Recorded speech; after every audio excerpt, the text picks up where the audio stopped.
Cebu naman ang kanyang pamilya. Wala siyang ibang kasama kundi ang kanyang mga alagang aso, kaya naman mahal na mahal niya ang mga ito. Si Lily ang kanyang paborito.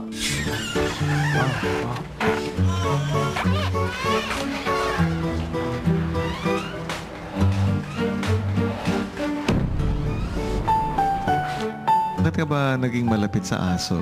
Ano ba? Mahal ko talaga yung mga aso ko. Dogs, wala silang pakialam kung mayaman ka, kung pangit ka, kung kahit ano. They just love their masters. Kahit halatang nababagabag, pinilit na lang ni Jessica na ibaling ang atensyon sa iba. Ano? Can you Ano? Tuloy? What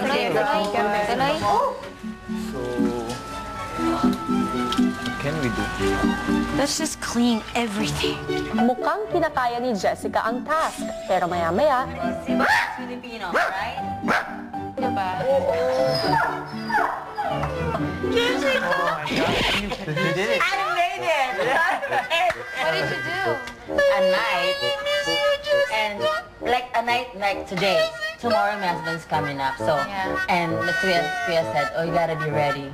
And the older husbands, all the girls, "Oh, really? My husband's coming." Oh my God!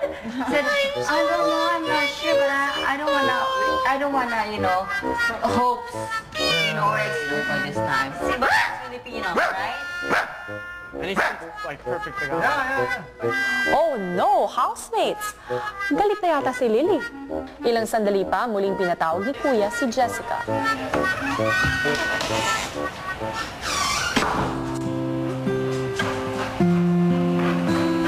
Kaya...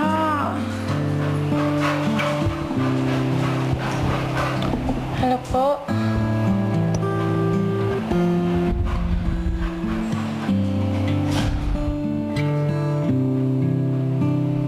Are you close? Are you close to your dog? Yes, my dogs. Sila po yung mga babies ko po.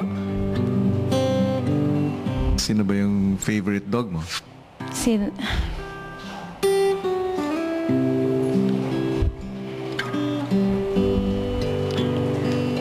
Si Lily po.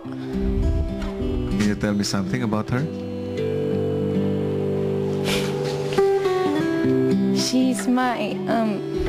She's the most kulit. She's the most, lagi siyang gustong maglaro. Siya yung pinakamaganda sa lahat ng mga aso ko. She just turned 1, so maybe 1 and 3 months. Siguro. Namimiss mo ba si Lily? Opo. Opo. How do you usually command her to come to you? Come here. Come here. Halika. Lily. Lily. Then sit. I say like that. Okay. Sige, Jessica. Nagkwentuhan lang naman. Salamat po.